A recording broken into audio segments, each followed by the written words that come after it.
YouTube, c'est votre gars Chris, on se retrouve pour une nouvelle vidéo. Aujourd'hui nous sommes le 4 janvier 2020, donc je vous souhaite bonne année, excellente année à vous, en espérant que vos objectifs soient déjà calés pour le reste de l'année, parce que c'est en début, fin d'année qu'il faut le faire, mais on peut aussi le faire tout au cours de l'année. Moi personnellement, je ne l'ai pas encore fait, mais ça va arriver. Je sais que le rebond arrive, si tu vois ce que je veux dire. Beaucoup de choses sont passées ces derniers temps, beaucoup et peu. Comme vous le savez peut-être, je suis un étudiant ingénieur, donc je suis en 5e année à l'INSA de Strasbourg. Et donc je suis sur la dernière année de mon cursus et normalement, fin d'année 2020, je serai ingénieur, diplômé ingénieur. Maintenant, le souci qui se pose, c'est que je suis pas sûr de vouloir être ingénieur. C'est-à-dire, je suis dans une phase où je suis pas impliqué cœurs et âme dans ce que je suis en train de faire. Et ça, je l'ai remarqué depuis plusieurs années. Donc en gros, chaque année, je vais avoir ces phases-là où je me pose des questions. Est-ce que c'est ça que j'ai envie de faire? C'est pas ça que j'ai envie de faire. Vas-y, bah, je vais pas travailler, fuck de shit. Etc., etc. Et ça se passe toutes les années. Malheureusement, ça se passe là, maintenant, en début d'année. Juste avant la rentrée. Là où je dois rendre des projets, donc j'ai rien foutu de toutes les vacances. Je suis en train de me poser des questions. Est-ce que vraiment c'est ce que j'ai envie de faire? Parce que si je fais que me poser ces questions-là, au fur et à mesure des années, c'est qu'il y a peut-être un réel problème. Ou un manque de motivation de ma part, ou je ne sais pas, je ne sais quoi. Moi, mon but, comme je pense toute personne, c'est d'exceller dans un domaine. Donc, comment exceller dans un domaine si t'es pas passionné par ce que tu fais, si t'es pas à fond dedans? C'est difficile. Tu peux pas exceller dans quelque chose que tu veux pas faire. En fait, c'est ça le souci. Du coup, là, il y a beaucoup de pensées qui me turlupinent, on peut dire, vis-à-vis de ces questions d'objectifs futurs. Parce que mes objectifs futurs ont beaucoup changé au cours de l'année. Et au cours des derniers mois, quoi. Déjà, j'ai envie de vous présenter mes objectifs de 2019, donc que je m'étais fixé en fin 2018 pour l'année 2019, dont la plupart ont été réalisés. Donc ça, je suis content. C'est une bonne chose. Je vais vous les présenter. Voici les objectifs en question. Le premier, c'est m'améliorer en trading, c'est-à-dire être profitable, faire de la thune régulièrement. C'est-à-dire pas des grosses quantités comme j'étais gourmand avant, mais des petites quantités, mais régulièrement. Parce que là, ce qui se passait, c'est que quand j'ai débuté, je pouvais me faire des grosses sommes, des 200 euros, des 100 euros bidons. Mais le souci, c'est que je les reperdais vite après. Donc au final, ça faisait du yo-yo. Inutile. Inutile. Donc là, ce que je voulais faire en 2019, c'est de pouvoir réaliser des petits gains, mais réguliers. C'est comme ça qu'on devient... Qu'on devient quoi? Qu'on devient riche, on va dire. C'est d'aller petit à petit, mais d'être constant. C'est, on va dire, le point clé pour être riche dans la vie. Voilà. Donc ce point, il n'est pas réalisé parce que j'ai mis de côté le trading. Maintenant, deuxième objectif, trouver un bon stage. J'ai trouvé un excellent stage en Corée du Sud. Excellent par sa location. Donc, non, par sa localisation. Je me trompe avec l'anglais, localization. Donc, ça m'a permis de voyager, c'était vraiment top. Par ailleurs, la partie stage a été pourrie. Donc le stage ne m'a servi à rien, ça c'est dommage. Mais moi je retiens que le point positif de toutes les choses que je fais m'a permis de voyager. Donc voyager plus, c'est mon troisième objectif. J'ai pu faire en début d'année Tenerife, fin d'année, enfin milieu d'année, j'ai pu faire Corée du Sud, Philippines. Donc en gros, pendant 4 mois dans l'année, j'ai voyagé. C'est vraiment top. Je m'attendais pas à ça en début d'année. M'entraîner beaucoup plus, être sérieux niveau sport. Pendant tout l'été, je me suis buté à la salle. Donc, je suis allé tous les jours, j'allais à la salle. Je courais tous les jours. Pour moi, c'est un point réussi. Par ailleurs, j'ai mis de côté la boxe en revenant de Corée, qu'il faudrait que je reprenne en 2020. Donc ça, c'est un point à faire. Le cinquième objectif, c'était d'être un élève studieux, on va dire.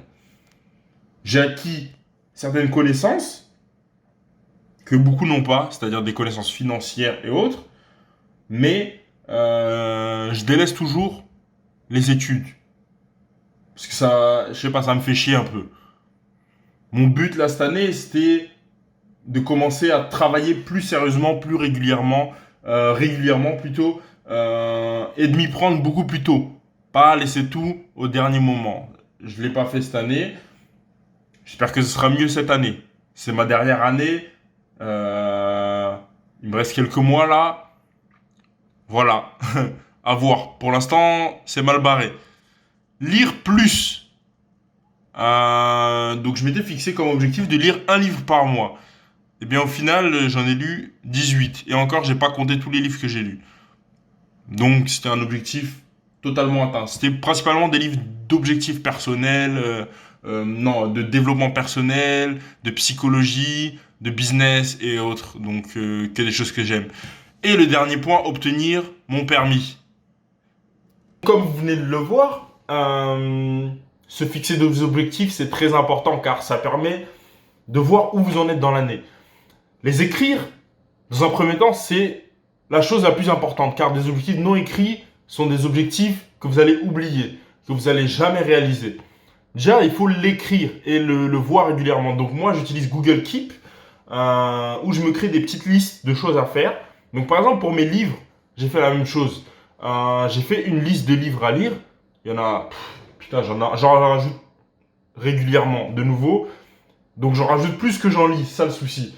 Maintenant, je dois en avoir au moins 70 dedans. J'ai lu une vingtaine de livres dans tous ces livres au cours de l'année précédente, donc en 2019. Donc c'est un point qui est atteint, quoi. Cet objectif, il est vraiment atteint. Je suis vraiment fier de moi. Donc oui, écrivez vos objectifs. Définissez vos objectifs. Comme ça, vous saurez où vous allez. Sans objectif, on va nulle part. Vous pouvez aller vite, mais si vous allez vite dans un ravin, eh bien, ça sert à rien. Le but, c'est d'avoir un objectif avant tout dans la vie. Donc, je vais vous montrer comment je l'utilise. Ça s'appelle NoteKeep. C'est une appli de Google. Donc là, vous pouvez voir toutes les notes que j'ai. J'en ai tout plein. J'en ai aussi pour mes entraînements, par exemple. Donc, chest, biceps, celle-là. Les épaules, trapèze, jambes. Deuxième entraînement pour les jambes. Dedans, j'écris par exemple le nom de l'exo ici. Ici, j'écris le nombre des répétitions que je fais. Et là, je mets les poids que j'utilise avec mon repos. Donc ça, c'est vraiment top si vous voulez pouvoir suivre ce que vous êtes en train de faire au quotidien. Donc, par exemple, si on revient dans mes notes, donc il y a mes livres à lire. Il y a tout ça. Et à chaque fois que je lis, eh bien, je coche les différentes cases. Donc, c'est principalement des livres de développement personnel, de business et de psychologie. Voilà. Donc, je vous conseille vivement d'utiliser ce type de logiciel qui permet de voir, d'avoir un visuel sur votre avancée, là où vous en êtes. Donc, là, je vois les livres que j'ai lus, en les ayant cochés. C'est beaucoup plus facile et en même temps, ça aide, comment dire, ça aide à progresser. Car des objectifs que vous voyez être atteints, ça donne plus de force pour continuer sur la même lancée. Voilà. Comme dit, j'ai eu cette discussion avec ma mère principalement et c'était une vive discussion. Ça s'est pas trop bien fini, on s'est un peu embrouillé. Maintenant ça va mieux depuis, mais ça lui fait peur en fait. le fait que je ne sache pas ce que j'ai réellement envie de faire plus tard. Parce que j'ai beaucoup de qualités, comme tout le monde, hein, bien sûr. C'est-à-dire, je suis capable de faire beaucoup de choses. Très très bien, je suis capable de les faire. Dans différents domaines. Maintenant, le souci, c'est que je sais pas quel est le boulot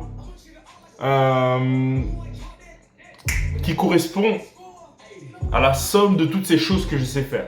Je ne sais pas réellement comment monétiser mon savoir, mes connaissances et autres. Dans tous les cas, j'ai l'impression qu'un boulot classique, un métier, je sais pas, t'as fait de 8 à 16 ou autre, tu vois lesquels? Boulot classique, ça me correspond pas réellement, c'est pas mon délire. Je me vois pas aller tous les jours au boulot pour taffer sur des projets d'une certaine personne. Je sais pas, c'est... Après avoir, hein. Maintenant, ce qu'on me conseille, c'est de me concentrer sur l'obtention de mon diplôme et après me poser ces questions. Et je pense aussi que c'est la chose la plus sage de faire. Donc d'abord obtenir mon diplôme et après me poser des questions sur qu'est-ce que je vais faire de ma vie, pourquoi ci, pourquoi ça. Parce qu'en réalité, j'ai 24 ans, j'ai encore le temps de réfléchir. Mais comme dit, je sais pas, c'est une pression interne. Je me presse pour aller plus vite, pour réussir ci, ça, alors qu'au final, il reste quand même toute la vie devant. Donc, à tous ceux qui sont dans cette phase de déprime là, je vous conseille et je me conseille à moi-même de d'abord obtenir mon diplôme, donc finir ce que j'ai commencé parce que je suis déjà à la fin, ça sert à rien de me poser ces questions là maintenant. Obtenir mon diplôme, puis éventuellement prendre un peu de repos, voyager afin de découvrir éventuellement de nouvelles choses et peut-être trouver l'inspiration. Trouver ce que tu veux réellement faire de ta vie plus tard. Donc, aujourd'hui, je suis un peu perdu. Je vous le cache pas. Mais ce que je vais faire, je vais me concentrer à fond sur mes études. Donc, pour finir correctement mon année scolaire et mes études, obtenir mon diplôme, puis après, je vais commencer à me poser ces questions existentielles, on va dire. Voilà, c'était tout pour moi. J'espère que si tu es perdu, tu trouveras ton chemin. J'espère que moi, je trouverai mon chemin. J'en suis sûr que je le trouverai parce que je suis un combattant. Et on se retrouve pour une future vidéo. Peace!